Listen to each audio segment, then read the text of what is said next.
Boa tarde a todos. Eu sou Inesita Araújo, sou da Fiocruz, e nós teremos agora a terceira conferência pelo professor Walter Menon, da Universidade Federal do Paraná, com o tema Vigiar é Punir, o argumento do controle social como prerrogativa democrática. As regras, todo mundo já está sabendo, meia hora para a apresentação do professor e meia hora depois para o debate, quando então encerraremos os trabalhos do dia.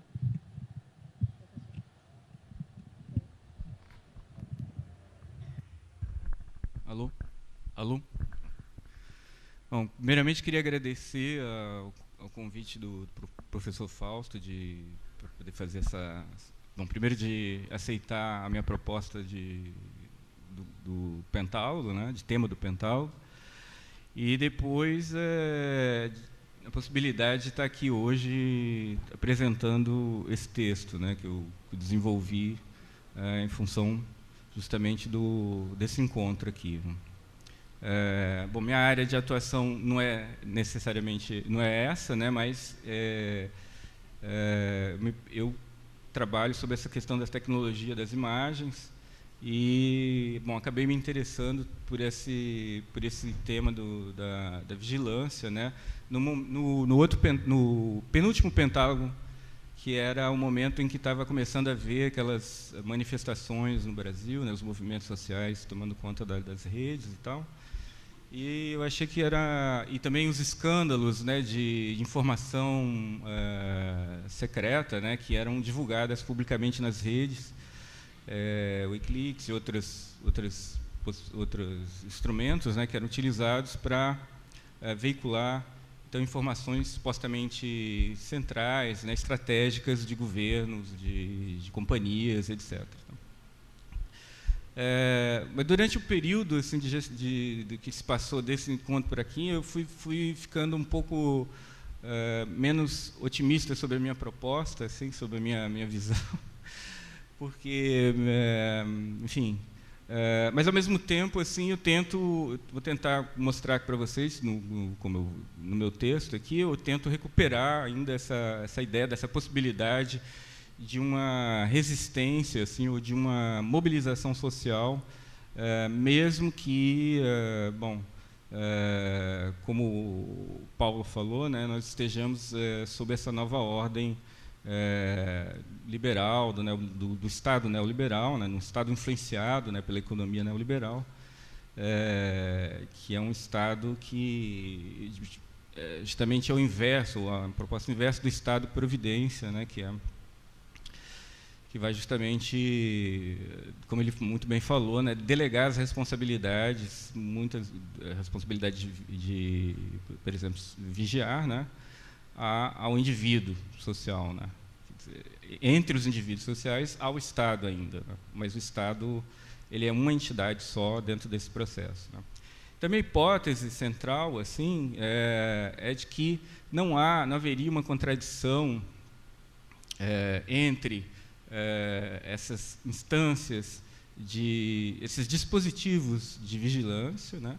Então, os dispositivos aí no sentido que o professor Trivi muito bem mostrou hoje de manhã, né, no sentido do Foucault, né, e a noção de liberdade entendida como autonomia, mobilidade social. Tá? Então, vou tentar mostrar que não existe uma contradição. Eles são contrários, mas não são contraditórios. Tá? E eles se acomodam de alguma maneira, e nessa acomodação pode haver uma possibilidade de confronto, de reação, né? Então, teria dois eixos maiores assim, né, que norteariam essa minha análise, né, a análise do momento, né. Uma é que, primeiro, né, de um lado, você teria a visão de que há uma crise no consenso, né, de que a gente estaria caminhando para um modelo globalizado de sociedade que justamente na qual justamente há uma perda de privacidade e autonomia crescentes, tá? Isso regida por esse signo do controle de todas as esferas sociais, e esse seria o preço inevitável a se pagar quando se quer assegurar a normatividade dessas esferas sociais, tá? Então, você tem que abrir mão da sua autonomia, da sua liberdade, enfim. Então, haveria uma crise desse consenso de que a gente está numa sociedade hipervigiada, hipercontrolada, que nós não temos capacidade nenhuma de mobilização, de reação. Tá? Então, esse seria o primeiro eixo. Né? E essa crise, para mim, né, ela se demarcaria pela produção, acesso e uso de informações longe da órbita das mídias oficiais, por certos atores sociais, né, com o intuito de mobilização política e social. Esse é um eixo. Né? O outro é que os instrumentos pelos quais e nos quais se dá essa autonomia comunicacional, quer dizer, o outro eixo é o oposto a esse, né, permanece sob vigilância operada por dispositivos de segurança privados e estatais. Tá? Depois eu vou explicar um pouco isso. Né? Sob pretexto de que a preservação, justamente, dos espaços caros à ordem democrática é diretamente proporcional a altos níveis de segurança, ou seja, quanto maior a presença dos dispositivos de segurança, maior seria o sentimento de que a sociedade se mantém dentro da norma, dentro de um quer dizer, ela não está se desagregando. Né? Tá. Nesse sentido, né, que essa crise seja falsa, essa crise desse grande processo de vigilância, né, desse grande sistema de vigilância, dispositivos de vigilância, né, que essa crise seja falsa, ou se real, apenas momentânea, né, quando aconteceram os movimentos, a Primavera Árabe, os movimentos sociais aqui, movimento na Turquia, etc., que depois vão se transformar em outras coisas, né? Elas parecem diagnósticos mais do que justificáveis. Né? Ou seja, acreditar que essa crise ela é momentânea ou ela é irreal, face às consequências dessa suposta mobilização, né? Dessa suposta crise, né? na vigilância, né? Que permitiu essa mobilização, ela parece justificada justamente pelas consequências históricas que apareceram aí. Né? Em oposição, entretanto, a essas duas alternativas, ou seja, a crise é falsa ou se real, apenas momentânea, né, eu vou defender uma terceira, a de que a crise é efetiva, tá, mas ela deve ser entendida como uma acomodação que podemos denominar de simbólica entre o desejo de segurança e o desejo de autonomia, que estão justamente muito bem representados nesse Estado neoliberal, digamos assim, tá? Ou nessa ordem neoliberal, melhor dizendo. Tá? Então, a demanda por maior controle social parece ser a consequência inevitável da crescente necessidade de conquistar níveis de segurança que atendam às exigências de normatividade nas relações cada vez mais complexas que os diversos atores sociais, quer sejam indivíduos, organizações sociais ou até mesmo estados, estabelecem. Tá? Quanto às políticas públicas de segurança, que envolvem também as iniciativas do setor privado, estas encontram-se validadas à medida que há um enfraquecimento generalizado da presença do Estado-providência, cuja aceleração vem se dando nas últimas décadas. Paulatinamente, na razão inversa do declínio do Estado-providência, ganha força a ideia de que o papel maior do Estado é o do investimento na segurança. Né? Não é à toa que toda vez que você tem uma campanha política, você ganha votos quando você não quando você fala que você vai melhorar o sistema de saúde ou quando você vai melhorar, enfim, uma redistribuição de renda ou sei lá o quê, mas quando você diz nós vamos melhorar o sistema de segurança, né? Nós vamos oferecer uma maior segurança urbana, maior segurança no tráfico, nas estradas, maior segurança, por exemplo, nas transações econômicas, né, no uso do cartão de crédito, ele não vai ser mais clonado, vai ter sistemas de segurança cada vez mais performativos, mais importantes nesse sentido. Tá? Em grande medida, então, o imperativo de segurança generalizada se sustenta no imaginário e em um ideário coletivos repletos de alusões a um inimigo iminente capaz de deflagrar um processo de violência interminável. Tá? Esse inimigo, depois eu vou tentar explicar quem é esse inimigo. Né? seja ele representado, quer dizer, antecedendo um pouco o que eu vou dizer, né? Ele pode ser representado pelo delinquente de rua, o traficante, o terrorista. Esse inimigo, né, ele vai ser sempre aquele que deseja a destruição dos valores materiais e espirituais da sociedade democrática contemporânea, né, essa da liberal, né, inscrita justamente nesse modelo econômico liberal e representada simbolicamente pelo indivíduo. Por que simbolicamente pelo indivíduo? Porque essa é uma hipótese também minha. Quer dizer que você não tem mais... você tem a noção do sujeito que é esvaziada, você tem a noção do ator social que é esvaziada, e você tem a noção de individualidade, de indivíduo, e os valores que acompanham essa noção de individualidade de indivíduo, reforçadas. Né? Então, aquilo que era, por exemplo, da ordem de uma democracia, de um ideário democrático, como a liberdade, de ação, autonomia, enfim, ele vai se reduzir cada vez mais à mobilidade do indivíduo, à autonomia do indivíduo, à capacidade de preservação da integridade física e psicológica do indivíduo. Né? O indivíduo é que é justamente o centro dessa nova ordem social. Ele que é o ator principal. Né? E um indivíduo ele pode ser representado num grupo ou num elemento, uma pessoa, né, num indivíduo jurídico ou num indivíduo físico, né, mas, de qualquer maneira, é uma espécie de atomização radical dessas noções que apareceram no século XVIII. Né. Então, o enfraquecimento da normatividade social seria o sintoma maior da exposição à violência iminente, e, dessa maneira, também um sintoma da deterioração das relações de confiança infundidas pelas instituições que devem garantir as normas, que, por sua vez, representam a garantia da integridade física e psicológica desse indivíduo.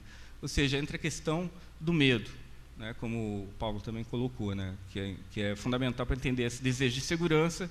Ele é diretamente proporcional ao medo desse inimigo iminente, né, da aparição desse inimigo iminente. Né. Dessa vez, esse inimigo iminente, né, se vocês se lembrarem, por exemplo, do Leviatã, do Hobbes, ou dos clássicos da filosofia política, né, assim, vocês sempre entendem assim, que o Estado ele é construído pelo contrato, né, os poderes de exercer a violência, eles são delegados ao Estado. O Estado é que tem o direito de exercer violência, né, para impedir a guerra de todos contra todos, né, e a violência ela é exercida normalmente contra o inimigo externo, o inimigo que vem de fora, porque de dentro já está organizado, ele está vigiado, a segurança interna já está garantida, né? Então, você tem que preservar o território, você tem que preservar a nação, você tem que preservar a pátria, a família, enfim, tudo contra o inimigo que vai vir de fora atacar, destruir essa ordem regida, controlada pelo Estado de autoridade. Né? Tá? Ora, justamente com o enfraquecimento dessa noção de Estado, essa responsabilidade, como muito bem mostrou o Paulo, né, vai ser pulverizada e passa a ser da ordem do indivíduo, como eu coloquei aqui. Tá? Ora, paradoxalmente, então, a confiança na necessidade do incremento de segurança parece não poder ser conquistada senão às custas da liberdade individual. Paradoxalmente, tá? Há confiança, portanto, no investimento no combate ao crime por forças militares, policiais, assim como em tecnologias de prevenção contra a violência que representariam, sobretudo, vantagem estratégica no sentido da antecipação do perigo iminente, desse inimigo aí. Tá? Nesse contexto, né, as companhias privadas que oferecem serviços de segurança e prometem a máxima eficácia no combate ao crime, associadas ou não às esferas estatais, proliferam em função dessa demanda generalizada. Tá? Uma demanda generalizada, então, por segurança. Tá? A política se faz em função dessa demanda e o aparecimento também de companhias que trabalham junto, associadas ou não ao Estado, no sentido que o Estado não tem mais como exercer esse poder sozinho, ele mesmo sozinho, então esse poder é delegado a indivíduos, esses indivíduos eles abrem mão, por exemplo, ou contratam, né, companhias ou sistemas que têm sistemas de segurança performáticos, né, para gerenciar justamente essa segurança e o sistema de punição também. Tá? Então, por exemplo, a privatização das penitenciárias, por exemplo, isso é um dado, né, nos Estados Unidos. A privatização dos aeroportos, pode parecer que não tem nada a ver com esse sistema de segurança, mas o sistema de segurança com o qual você tem que lidar ali quando você vai embarcar no avião, ele está na mão das companhias de segurança, né, que são contratadas pelas companhias que administram os aeroportos. Tá? Então, você tem também essa espécie de horizontalização do trabalho de segurança, né, do exercício da segurança, tá? Da vigilância, portanto. Né? E aí eu vou também na mesma direção do professor Adriano, né? Eu acho que a questão do panóptico, né, ela não se esgota, ela não se esgotou, né? Ela existe ainda. Assim, há justamente um aprofundamento, uma radicalização. Há, inclusive, a manutenção de certos aparatos, né, e equipamentos assim, que representam de perto, mantêm ainda de perto a mesma estrutura do panóptico, né? Mas há também uma espécie de esvaziamento desse primeiro panóptico num outro tipo de panóptico, a gente pode dizer assim, né, que seria, talvez, teria menos visibilidade ou menos possibilidade de contato, percepção individual. Por exemplo, nós percebemos as câmeras de vigilância, nós percebemos as guaritas, né, de vigilância, nós percebemos os guardas, nós sabemos que quando nós entramos numa estação de trem, numa estação de ônibus, você tem as câmeras, elas estão conectadas a um sistema de monitoramento e tem um policial, tem um grupo de segurança ali que está monitorando quem entra, quem sai, quem faz isso, quem faz aquilo, registrando essas imagens também, né? A câmera que está na garagem lá do seu prédio, que filma o seu carro estacionado, né? Se você entra, você sai. Em Brasília, por exemplo, tem também prédios residenciais onde a câmera é dentro do próprio elevador. Assim, né? Então, você não tem nem esse momento de privacidade de olhar para o espelho, lá, tirar uma espinha dentro do elevador, que você está subindo, pentear o cabelo, porque tem alguém filmando, gravando, né, registrando aquela imagem, ou vendo ali você ao vivo. Né? Ou seja, digamos assim, esse tipo de lógica, de mecanismo, né, intrínseco ao panóptico, ele continua existindo ainda, né? Esse tipo de modelo, digamos assim. Tá? No caso mesmo, eu concordo com o professor Trivinho, né, há uma automatização, né, do rastreamento, né, dos traços na internet, né, quer dizer, você não tem ninguém ali que vai contar, né, quantas vezes apareceram a palavra terrorismo, não sei, ou isso, ou aquilo, ou vão fazer isso, ou vão fazer aquilo. Esses são máquinas, são computadores que fazem essa triagem, mas elas fazem essa triagem baseadas em algoritmos que alguém criou. E esses algoritmos foram criados em função de padrões de comportamento, né? Padrões de comportamento tido como padrões de comportamento de risco para a sociedade. Tá? E existem, claro, aqueles que vão analisar e avaliar se tal ou tal mensagem, se tal ou tal comunicação, ou rastro, ou tal pessoa, ou tal indivíduo, ele se enquadra nesse padrão de comportamento de risco. Né? Então, se mantém ainda, eu acho, essa noção aí que foi desenvolvida pelo Bentham e que trabalhada muito bem pelo Foucault, no Vigiar e Punir. Tá?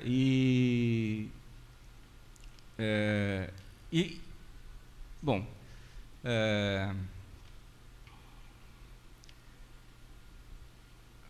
vou pular aqui um pouco, né?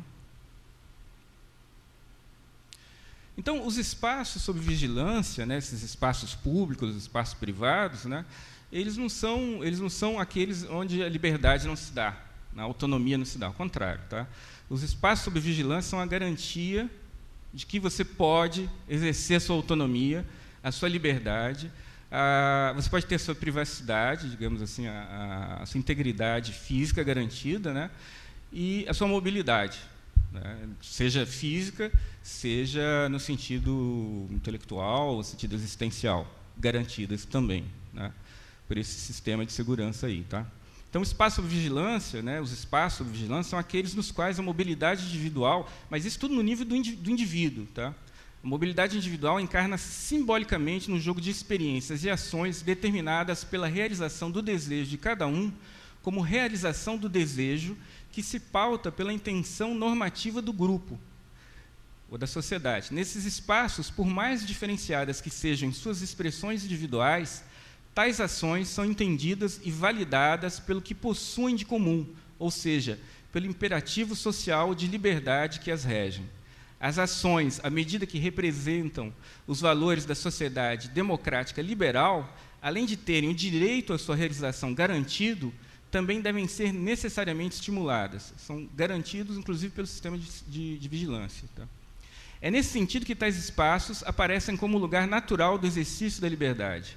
A realização entre espaço vigiado e representação social da liberdade ultrapassa e engloba a dimensão da segurança, tornando-se o fundamento mesmo da democracia liberal.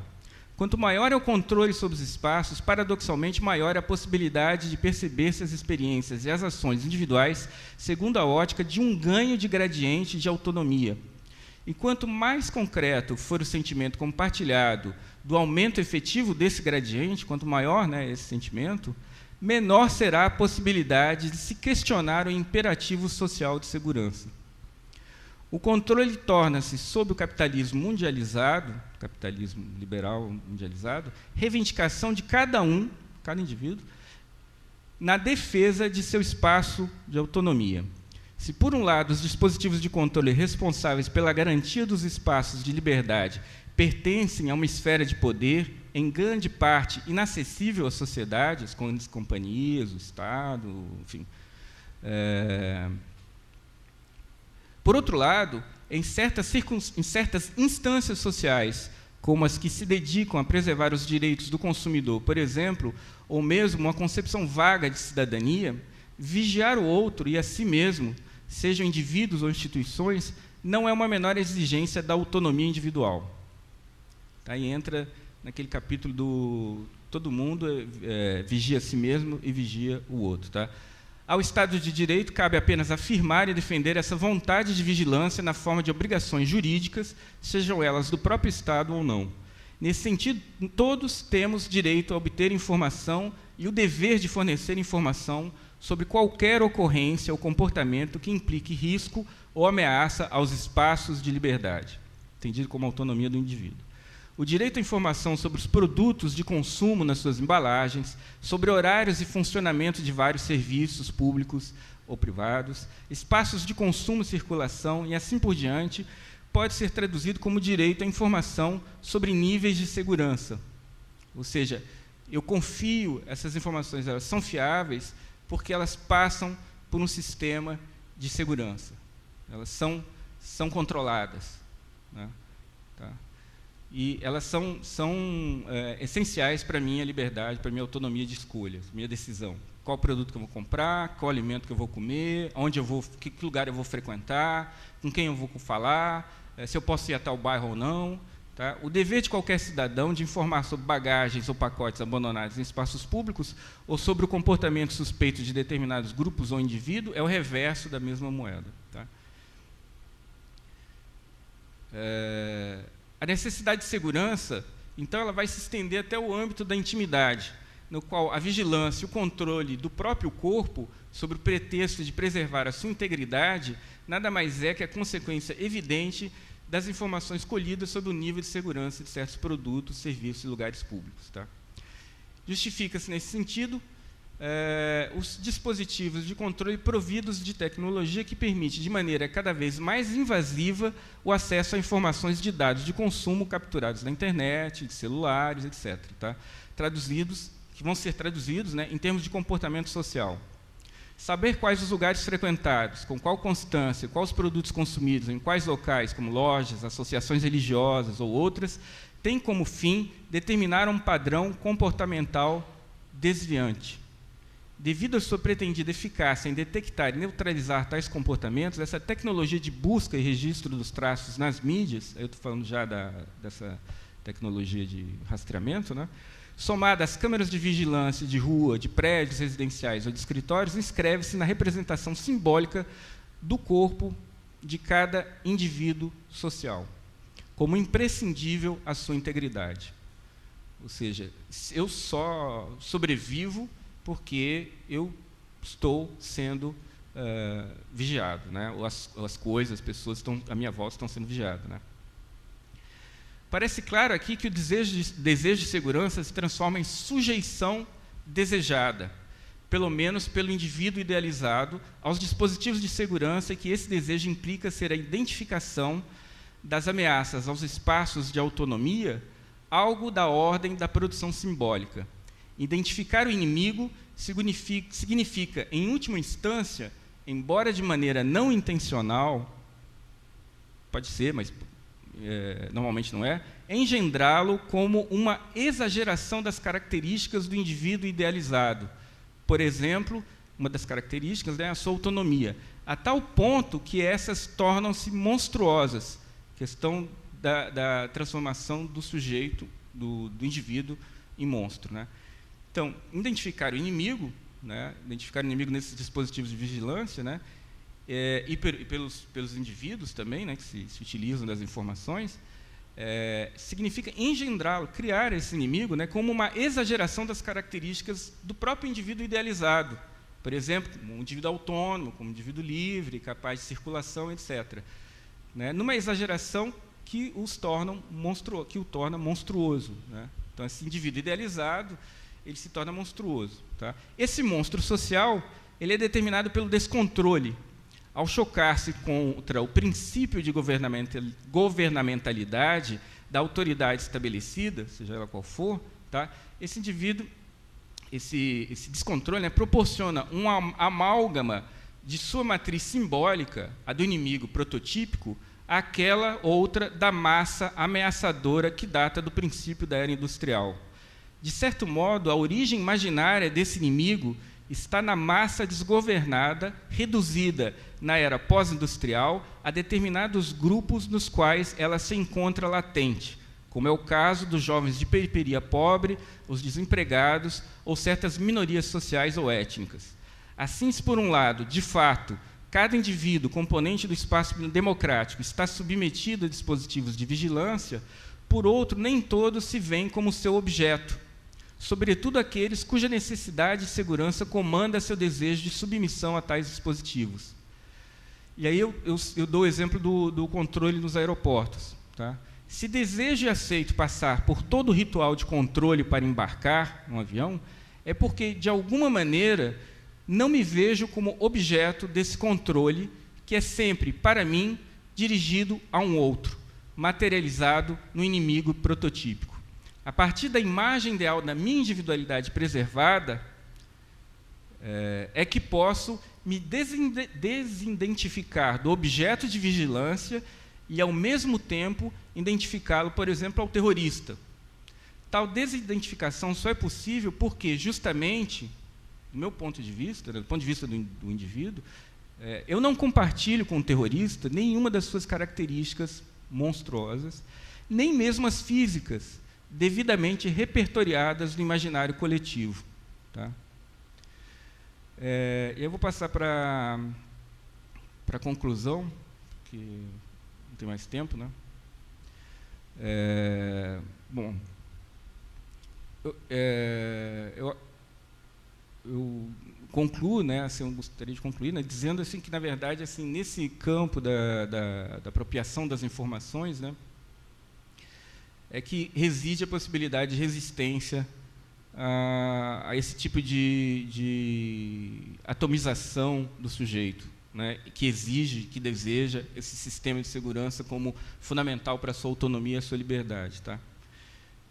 Se é verdade que o confronto de forças entre os usuários das informações e os dispositivos de controle está sujeito à especificidade técnica e material dos meios de informação, não é menos certo que a indeterminação desse confronto se dê, em grande medida, no plano da representação simbólica dessa especificidade instrumental, ou seja, da especificidade instrumental dos aparatos técnicos. Os dispositivos de vigilância, contra esses eu não posso fazer nada. Tá? Eles, como a noção de dispositivo mesmo mostra, eles não têm um centro. Está em tudo quanto é lugar, inclusive em mim mesmo. Eu faço parte desse dispositivo, desse desejo de vigilância e desse dispositivo de vigilância. Tá? Mas é no plano da representação simbólica da sua especificidade instrumental, ou seja, da especificidade dos aparatos técnicos como instrumento, é que reside a minha possibilidade de resistência. Né? Então, toda ação política e social que resulta do uso das informações disponíveis em tais meios encontra-se na continuidade do caráter instrumental dos mesmos, ainda que tal continuidade apareça sobre a forma do confronto.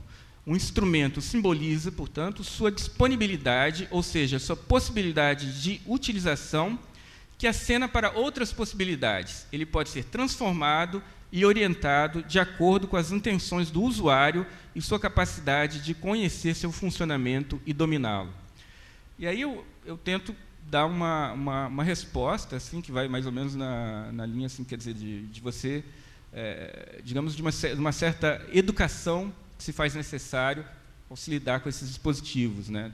Não os dispositivos, mas os aparelhos técnicos. Tá? Aprender a lidar com tais instrumentos implica aprender a controlar também os meios de informação sujeitos à vigilância. E, consequentemente,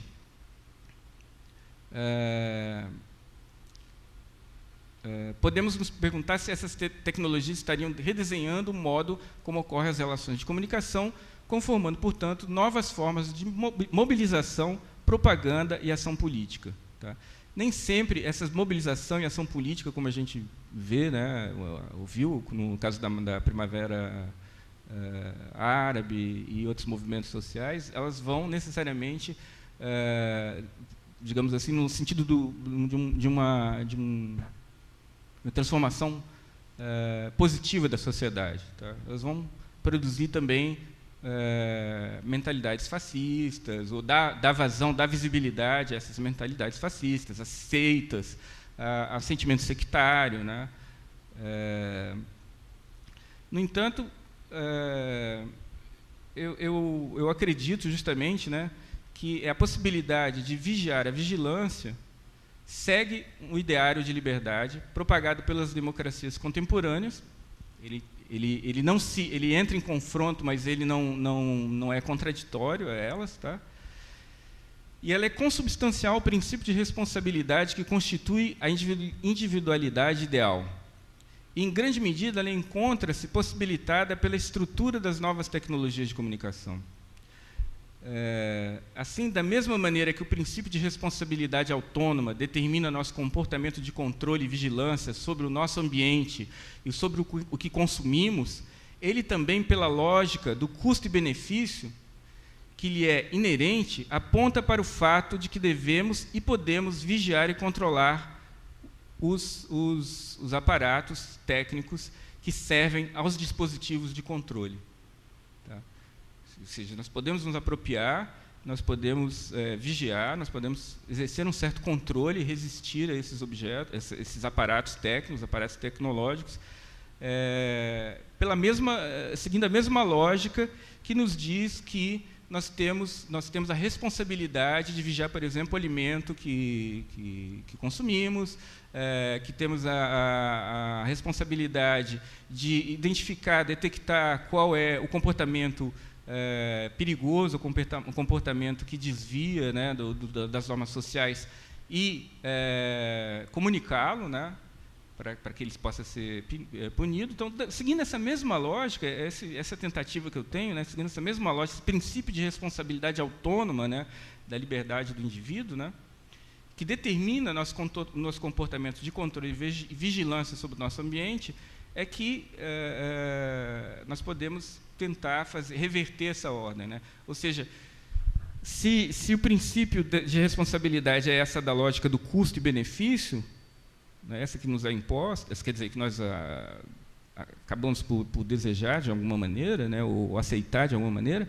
esse custo-benefício também a gente pode pensar ele em relação aos sistemas de controle, sistemas de vigilância, né, e exercer justamente uma resistência, um confronto no seio desses próprios espaços de autonomia, né. Então, os espaços de autonomia, eles existem na sociedade contemporânea neoliberal, porque eles são vigiados, eles necessariamente são vigiados, são controlados. Mas, ao mesmo tempo, esse controle é o que permite que que exista esses desvios monstruosos, digamos assim, desvios de comportamento monstruosos, mas, ao mesmo tempo, essa possibilidade de você reverter essa lógica do custo-benefício, né, apontar essa lógica do custo-benefício também para a vigilância. Ora, se a vigilância é alguma coisa que eu desejo, se é alguma coisa que eu consumo porque eu tenho medo, porque me apavora a possibilidade de um inimigo imaginário, né, esse inimigo prototípico lá que está no imaginário coletivo, eu posso também... ele é um produto que eu estou consumindo, né, esses objetos, né, inclusive eu posso até pagar, né, como um condômino, né, de um prédio, para ter esse sistema de vigilância, né? Eu aceito passar por scanner, né, quando eu vou embarcar no avião, justamente porque eu não vejo isso como uma coisa que é diretamente... eu não sou o objeto dessa vigilância. Essa vigilância é minha garantia de proteção contra um perigo da minha autonomia. Mas eu posso reverter esse processo também e dizer assim, olha, se essa autonomia é garantida por esse processo, por esses dispositivos de vigilância, eu também tenho direito, eu também posso, eu também devo controlar, de alguma maneira, vigiar, né, esses dispositivos de vigilância. Tem um controle sobre eles. Eles não podem necessariamente me escapar o tempo todo. Então, é mais ou menos isso. Se eu pulei um monte de coisa aqui para resumir aqui. 30 minutos é muito pouco para mim. Obrigada, Walter. De fato, 30 minutos ainda é pouco, mas... Eu gostei muito da intervenção do Walter, não é? Cada uma das intervenções é uma surpresa boa, não é? Porque o dossiê vai se complementando, não é? Com enfoques que se complementam, por vezes contradizem aqui e acolá, mas ao mesmo tempo é isso que faz a riqueza do debate. Essa é a primeira observação. A segunda, estava-te a ouvir e estava-me a lembrar da literatura que surgiu, dos discursos públicos que surgiram a seguir ao 11 de setembro e atravessados por duas posições que me parecem ilustrar, não sei se ilustram a tua posição. Por um lado dizia-se, pois é, agora o Estado americano vai controlar toda a gente e vai inventar processos invasivos da privacidade do mundo inteiro. O que é verdade. Mas, por outro lado, dizia-se, mas se o FBI tivesse vigiado convenientemente os riscos do atentado, o atentado não teria sido produzido. É sobre esta aparente contradição, digamos, de havermos no mesmo discurso estas duas posições, uma pró e outra contra a vigilância, que eu sugiro que te reflitas a partir do teu ponto de vista, que me parece interessante para pensar esta coisa. Obrigado. A primeira questão que eu gostaria de colocar é sobre que talvez seja um momento crucial que eu não tinha abordado na minha apresentação, mas que você mais ou menos deixou implícito. É quando nós torna-se eles.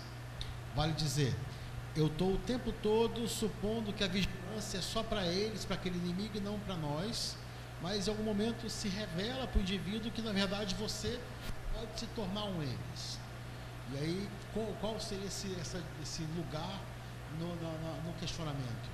Por exemplo, estou pensando, o Wikileaks talvez tenha sido uma ocasião onde você teve a impressão de que o nós podia ser eles também. Essa é uma primeira questão, né, quando nós torna-se eles. A segunda questão é mais um comentário, que é sobre o outro. Primeiro comentário, achei muito interessante você falar sobre é apenas o ideal exacerbado e aí frisar a dimensão do descontrole, que é interessante porque na verdade você tem uma sociedade que valoriza o prazer aqui e agora aí pode ser só o descontrole que tem a ver com esse prazer aqui agora, com excesso, etc. Vou tentar.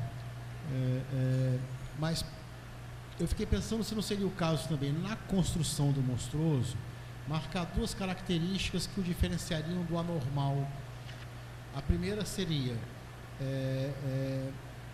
que ele não tem compaixão, porque ele é apenas uma máquina de fazer sofrer. E a segunda seria que ele não tem cura.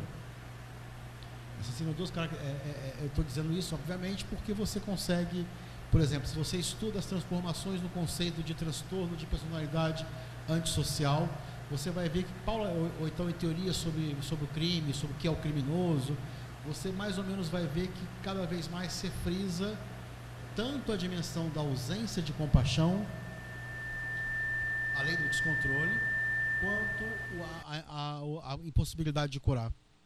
Daí eles se constituírem como máquinas de fazer sofrer. Eu vou introduzir uma questão um pouco derivada da sua exposição. É que quando você fala sobre, você fez essa exposição, você trabalha com duas dimensões pelo menos, né?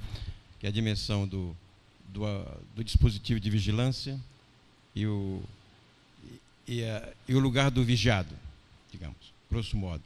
Fiquei pensando sobre um lugar terceiro, que é o lugar da observação, os processos de observação desse processo, que chamemos isso da pesquisa, por exemplo, né? E ocorre dizer com frequência que quando falamos disso, o lugar da pesquisa fala muito em cima do paradigma de uma ação. É o paradigma da vigilância sobre o vigiado. E, de um certo modo tácito, exercita um modelo teórico, ou põe em questão um modelo teórico que vira o seu objeto, a tal ponto que não percebe ou não consegue se deslocar para um suposto trabalho que o vigiado faz para, em torno de saberes, desvencilhar-se dessa vigilância. É como que nós não desenvolvêssemos na pesquisa essa sensibilidade, ou não tivéssemos ainda um aparato conceitual para trabalhar com este lugar que é, sendo o lugar do vigiado, mas que, assim mesmo, se apropria, desenvolve saberes, estratégias, postulados para dizer, não, eu faço alguma coisa com isso. Então, de alguma forma, nós estamos ratificando uma espécie de teoria da ação. A ação do vigilante sobre o vigiado, sem nos deter sobre esse manejo que o vigiado faz para lidar com esse aparato de controle que é exercido sobre ele. Gostaria que você pudesse comentar essa questão. Enfim, toda uma literatura que, bom, tem o Foucault, né, acho que é o teórico principal da questão da vigilância, né, mas depois, bom, existem justamente leitores do Foucault, né, que vão desenvolver um trabalho sobre essa questão da vigilância, saberes, né, sobre que vão se posicionar nesse campo dos observadores científicos, né, digamos, sobre como é que se processa esse aparato, como é que se processa esses dispositivos, essa relação entre o vigiado e os sistemas de vigilância, né? Mas a minha leitura, a leitura que eu fiz de alguns desses autores, né, assim, uma coisa que eu não percebi, que foi uma espécie de insight que eu tive, assim, é que, na verdade, assim, diferente. Por que, por exemplo, por que nós não entramos diretamente numa sociedade de controle da informação, como existe, por exemplo, nos estados assim não democráticos, como China, por exemplo? China não tem Google, você vai lá, não consegue entrar no site, não consegue. Justamente porque esse sistema, é isso que eu tentei mostrar, esses dispositivos de vigilância, os aparatos técnicos que servem a esse dispositivo de vigilância, na ordem, esse imaginário assim, que se criou, que se desenvolveu, se cresceu assim, dentro dessa ordem das democracias sob a influência do capitalismo neoliberal globalizado, elas acomodaram esses valores da democracia, que que apareceram eminentemente aí no século XVIII, etc., final do século XVI, século XVIII, mas de uma maneira totalmente sob um modelo da mercadoria e do consumo e dessa lógica do custo e benefício, ou seja, do empreendedorismo, do investidor. Qual é o risco? Qual é o risco que eu corro? Entendeu? Se eu deixar, por exemplo, aquele sujeito entrar dentro do meu território, da minha casa, eu corro um risco. Se eu andar nessa rua, eu corro um risco. Por quê? Porque não tem um sistema de vigilância. Se há um sistema de vigilância, esse risco desaparece. Há aquele outro que vai querer correr o risco justamente de burlar esse sistema de vigilância para poder para poder sobreviver, para poder tirar algum benefício. Esse aí é aquilo que eu estava tentando mostrar, dizendo que é o inimigo prototípico, que é essa espécie de exageração do ideal do indivíduo, né, numa espécie de que leva a uma espécie de monstruosidade, ou seja, esse cara ele é tão livre, ele é tão autônomo, ele é tão que ele não tem controle. Ele escapa a todo tipo de controle. Ele bota uma máscara para não ser capturado pela câmera de vigilância, ele quebra a câmera de vigilância, ele por exemplo, ele hackeia um site, quando ele é capturado, quando ele é localizado por um sistema qualquer de rastreamento, ele muda o IP dele, consegue mudar, ele consegue sair, ele consegue desaparecer, sumir. Isso, essas mesmas táticas, agora o que eu queria enfatizar, que eu não consegui muito bem, é que essas mesmas táticas que podem ser justamente efetivamente real, né, um perigo real para a nossa integridade física, para a integridade do nosso grupo, daquelas pessoas que a gente ama, elas também podem ser, essas táticas, essa estratégia, esse comportamento desviante, o lugar de uma resistência a esse sistema de vigilância, ou esse desejo de vigilância generalizado. Entendeu? Ou seja, o que o sistema de vigilância faz com o espaço vigiado, na nossa ordem aqui, nos espaços urbanos, na nossa ordem mundializada, é promover justamente, vai no mesmo sentido que o professor Adriano falou da mulher grávida que está pelada, dos atletas, é de promover, estimular cada vez mais uma exposição dos indivíduos a esses sistemas de vigilância. Entendeu? Quanto mais exposto você for, mais fácil é de ser detectado o comportamento desviante. Se você se expõe menos, se você conhece como é que esses sistemas de vigilância funcionam, e você quer escapar, você pode escapar, você consegue, sim. Pode ser momentaneamente, pode ser... Agora, como eu falei, né, um instrumento, você não escapa dos dispositivos de vigilância, isso você não escapa. Você vai ter que usar um cartão de crédito, você vai ter que, sei lá, usar qualquer coisa. A gente está conectado o tempo todo, não só com dispositivos eletrônicos, mas qualquer tipo de objeto técnico que já é produto do reforço dessa imagem do ideal do indivíduo, né? Quanto à questão do... Mas você pode, justamente, na continuidade dessa ideia de que os aparatos técnicos são instrumentos, se utilizar esses instrumentos para justamente reverter esse processo de vigilância, desse lugar, aí, a partir desse lugar do desvio, né?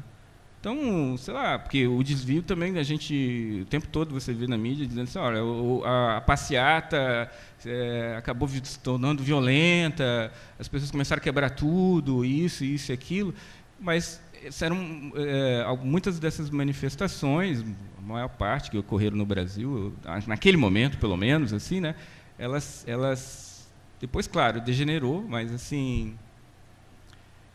Vários grupos, eu penso, né, tinham essa capacidade de resistência, essa capacidade de se esquivar dos processos de vigilância, e mesmo os hackers, né, mesmo o grupo, aquele famoso grupo que usava o Anonymous, né, que usa aquele personagem Anonymous do quadrinhos, né, que passou a atacar, por exemplo, sistema financeiro em Wall Street, né, sistematicamente, né? Então, e ninguém consegue saber quem são esses caras, onde eles estão, porque eles não são ele não está ali, não está. Se você lê o gibi, você consegue entender o que eu estou falando, né? Ele não é esse indivíduo, aquele indivíduo. É justamente essa necessidade de você escapar dessa individualização, desse processo de individualização, passando por essa estratégia aí.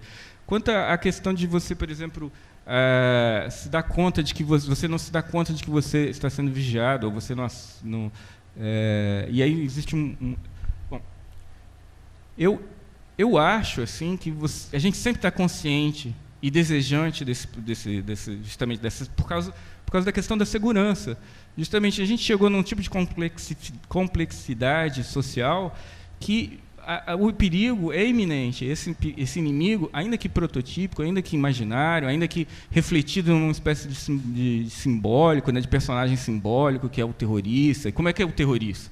O terrorista ele é moreno, ele tem traços orientais, ele vem. Basta assistir o filme lá, Os 300 de Esparta, você vai ver quem são os terroristas. Assim.